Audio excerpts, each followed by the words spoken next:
আর হাদিসে আসলো মসজিদের জন্য আগ্রহ, এর মানে ইবাদতের পাগলামি যদি যৌবন কালে করো, ওই ইবাদত মুরব্বির চাইতে 70 গুণ বেশি বাড়ায়া আল্লাহ তোর ভান্ডার মধ্যে লেখা দিব। কেন বললাম?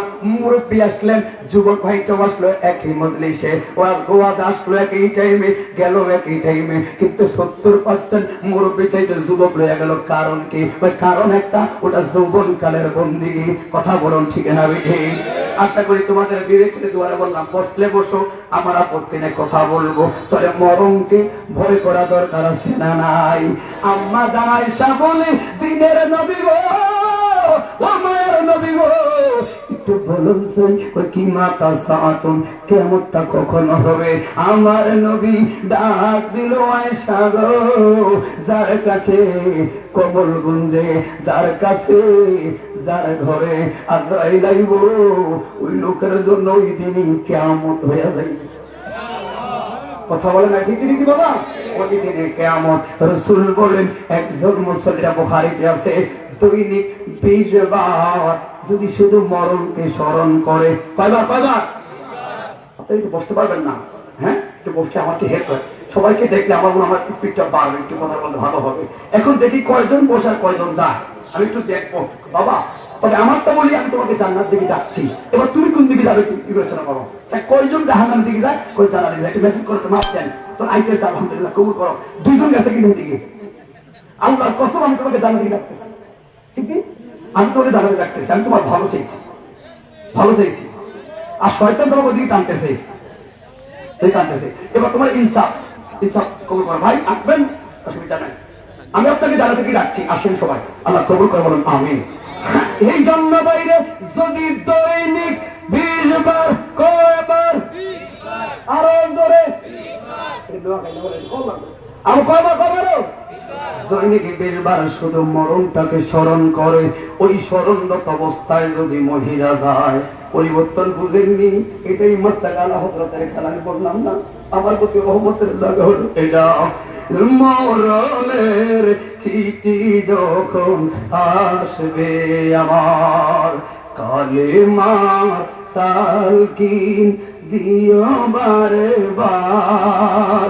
মরণের চিঠি যখন আসবে আমার, কালেমার তালকিন দিও বারে বার। প্রাণ ভরে দেখবো চেহারা তোমার, দেখে নাও রোজা তোমার রাসূলুল্লাহ। কি উপায় হবে আমার? জবান খুলে বলুন ইয়া রাসূলুল্লাহ।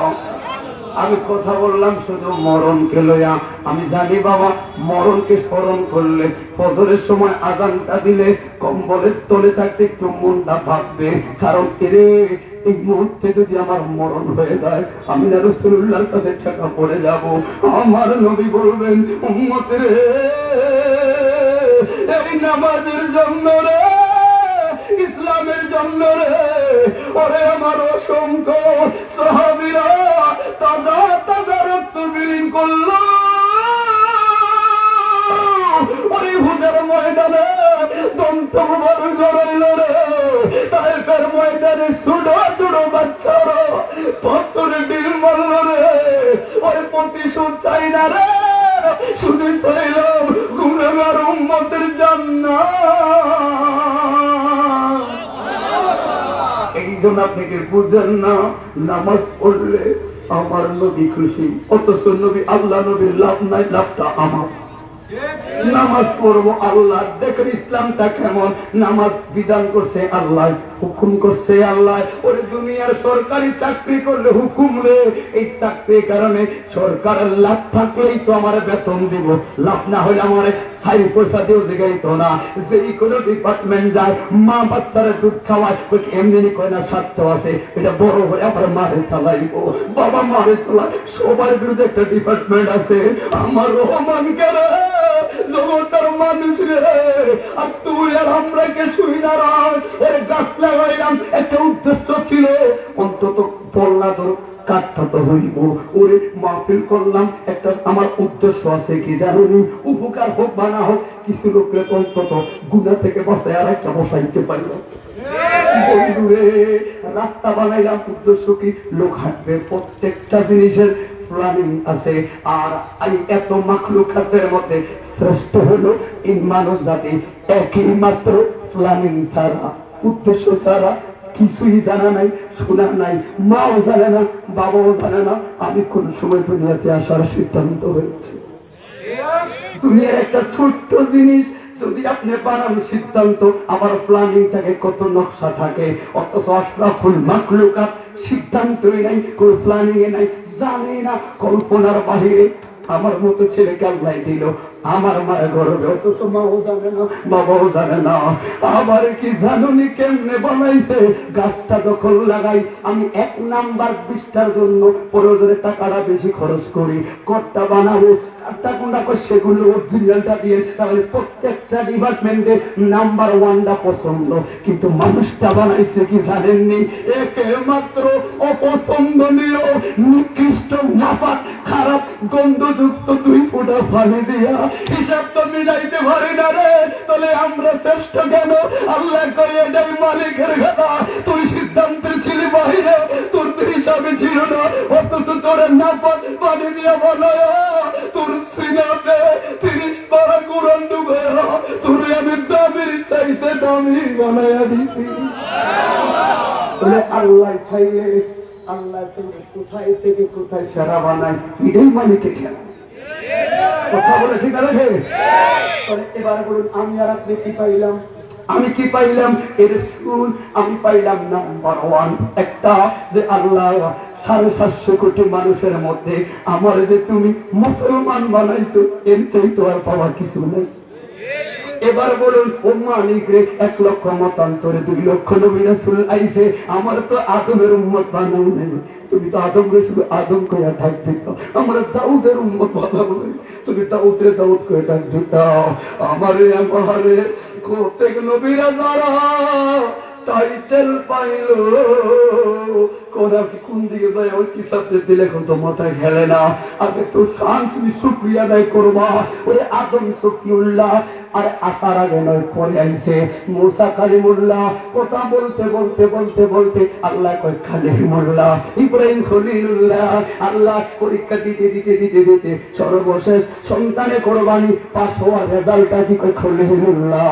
এবার ঈসা হইল রুহুল্লাহ, পিতা সারা দুনিয়ায় কত কথা শুনলো মানুষের, খলিলুল্লাহ। তবে দুনিয়াতে যেই সকল নবীরা টাইটেল পাইল আসার পরে কর্মের মাধ্যমে, এবার কও তুমি আর আমি কোন নবীর উম্মত রে?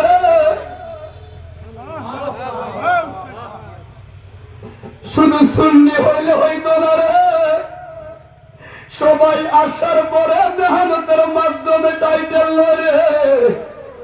আর আদম গন্ধব খায়া শ্রীলঙ্কাতে ঘুরে 300 বছর পরে আদম কো রব্বানা যালামনা আনফুসানা ওয়া ইল্লাম তাগফির লানা ওয়া তারহামনা লানাকুনান্না মিনাল খাসিরিন। তাহলে আল্লাহ এটা প্রশ্ন তো জাগে, আদমের কথা কোরআনে দিয়ে আমরা কি বুঝাইতে চাও, কি বুঝাইতে চাও? ওই তোরা শুন, যেই জায়গায় আদম আল্লাহর রহম পাওয়ার আশায় কোন পর্যায়ে চলে গেছে, অথচ আন্নাবিও মাসুম, নবীরা নিষ্পাপ হওয়ার পরও শুধু আল্লাহর রহমতের আশায় এই কথাটা বললো।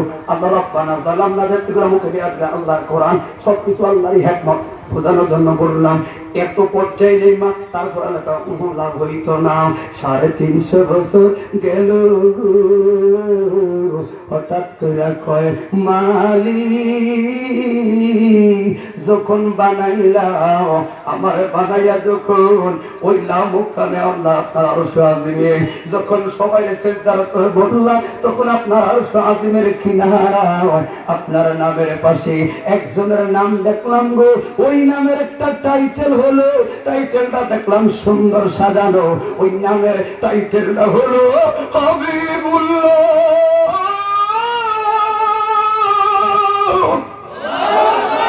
ওই হাবিবুল্লাহর খাতিরে আদমের প্রতি কিন্তু গোড়া জয়লো। কথাটা শেষ হইতে না হইতে জিবরাইল একবার গাট্টি গুলো জন্য কিল্লাই কি ভুল লাগাচ্ছেন গো 350 বছর আগের আদম যদি হবে বললোর নাম লয়া ডাক দিদি রে হিসাব তো মিলাইলাম আদমের জন্ম তো নবীর দিয়া আবার শ্রীলঙ্কা থেকে মা হাওয়ারও পাইল নবীর দিয়া কথা বলেন ওই আদমের বাচ্চা হইয়া কেমনে রে নবীর সানে কথা বলো ওই আদমের সন্তান হইয়া নবীর উসিলায় কেমনে রে নবীর দিলে কেমনে বিরোধিতা করো লজ্জা তো নাই রে গোড়ার দোষ আছে কথা বলো ঠিক না হুজুর একটু কুইন্টল না কেন ক্ষমতা নাই আর কি রে বাঁচলে একদিন বাঁচলাম মাসলে আধা জীবনের পরোয়া করে না মুস্তফার গোলামে ইঞ্চি ইঞ্চি জায়গা সাথ দিতে চায় না কথা বলুন ঠিক না কারণ আমার উদ্দেশ্য কি রে মারি গেলে তবে আমার বিশ্বাস মরণের 1 সেকেন্ড আগে হলো মুস্তফা আমি গুণা করতে পারো আমার ডাক দিয়ে সান্ত্বনা দিতে হবে কারণ কেমবাসারি করলাম কার এই জন্য তো বলি মৌলিবাজার বাবারা কে কইছে মদিনাতে ধরবিয়া আল্লাহু আওলা বিল মুমিনিনা মিন আনফুসিহিম এর নবী তোর চোখের সামনে তোর বেকারি করা তুই দেখোস না কথা বলা ঠিক না রে তো মনে চায় মরণে পারবেন আপনারা বলবেন না হলে তো অন্তটা লাগাবেন মরণে চেহারাম বার দেখিও আকা কাছে বসে কালে মাটা পরিয়ে দিও একটু বুঝবেন অনুরোধ করছি বলা ভাঙা না কোনটি দিকেই থাকেন না এখন থেকে বলি হচ্ছে আজকে অসুস্থ কালকে আমি সুস্থ তো হবো আল্লাহ আমাকে সুস্থ করতে তো পারে কিন্তু আমি আবার বলি কোনটার দিকে তাকাবেন না শব্দ চলেন বাচন ভঙ্গিটিকে সরাসরি অন্তরের সাথে চ্যালেঞ্জ করার চেষ্টা করবেন তখন দেখবেন এত ওয়াজ লাগে না আর ওয়াজ শোনার ইচ্ছা থাকলে জুমার মসজিদের খতিবের ওয়াজের বার কোনো ওয়াজ নাই এগুলো আওয়াজ আওয়াজ এটি আরেকটা আওয়াজ মূল ওয়াজ কিন্তু শুক্রবার জুমার খোদবা কথা বলেন এটা শুনেন না আরেকটা শুনবেন জানি কেন ওইটা সান্ত্বনা আর কি সান্ত্বনা আর কি এবার বলুন তাহলে মাহফিল কমিটি সান্ত্বনা কি ওই একটা যে আল্লাহ আমরা সবাই মিলে টাকা দিয়া এই টাকার মধ্যে শুধু টিউ আছে ঘুষের টিউ আছে হালাল হারাম মিয়া শুধু নিয়োগটা ছিল বাবা ঠিক আছে আমরা ব্যাগ করবেন তারপরে করছে কি উদ্দেশ্য কি আল্লাহ ফিল্লাহ আর নিয়োগটা ছিল ভালো তো এটা একটা প্লাস পয়েন্ট আর টাকার ক্ষেত্রে গভর্নমেন্ট থাকতে পারে এবার বলো ফ্যাসিলিটি কি সান্ত্বনা কি রোজা সরে এটা কইবেন কিংবা আমি বক্তা এরকম আমার ওয়াজে হেদায়েত হইলেও হইতে পারে গুণও তো হইতে পারে হেদায়েত হইলেও হইতে পারে নাও হইতে পারে তবে একটা জিনিস আল্লাহ আমি করছি কি অন্তত 1 ঘন্টা কিছু লোককে আমি এখানে বয়া রাখছি এই 1 ঘন্টা আমি তারে গুণা থেকে বাঁচিয়ে রাখছি তাহলে আমার ক্ষেত্রে বলতে পারে আয়োজক কমিটি বলবে ঠিকই আল্লাহ আমরা দুই একটা খরচ করছি অন্তত এই লোকটির যে 1 ঘন্টা আমি বয়া রাখছি অন্তত 1 ঘন্টা তারা বিক্রিটা গুণা করতে পারতো কিন্তু এই জায়গায় সে সুযোগটা হয় না মালিককে গ্রহণ করবা না আল্লাহকে কি তারা কষ্ট হয় না কুল কায়রা কত 1% রহম আর ব্যক্তি আদারে চাষ না তো করে মাফ করে কেউ দেখে তো আগেই নামটা দিয়েছে গফুর আব্বা তোরা কি জানোস না তাই লিল্লাহ ওয়াহিদুল কাহার না আর না নবীর লেগে হয়ে রহমান রহিম তোদের জন্য না ইন্না বৎসর রব্বিকা লাশাদীদ কোটি একটু ভুলে যায় না বেটা সুতরাং আমার ভাই মেরাজের কথা বলছে আগে আপনারা কি বলেন মেরাজ আল্লাহর মেরাজ আমি বললাম কুলুবিল মুমিন আশিল্লাহ মুমিনের কলবে আল্লাহ সিংহাসন হয় নবীরে উড়ে গেছে দূরে নেওয়ার মানে এই হিসাব মিলাইতে পারি আল্লাহ হযরত ফাগলের কথা এরকম হইব কারণ আমরা জানো জাকাতের ছাত্র আমারে কইতো যে রাসূলের পাক আল্লাহ বলেন সুবহান এই সুবহান বুঝলে আর লাগে না এরপরে বলছে সুবহানাল্লাযী আসরা বিআবদিহি লাইলা মিনাল মাসজিদিল হারামি ইলাল মাসজিদিল আকসা এরপরে শুধু একটা কথা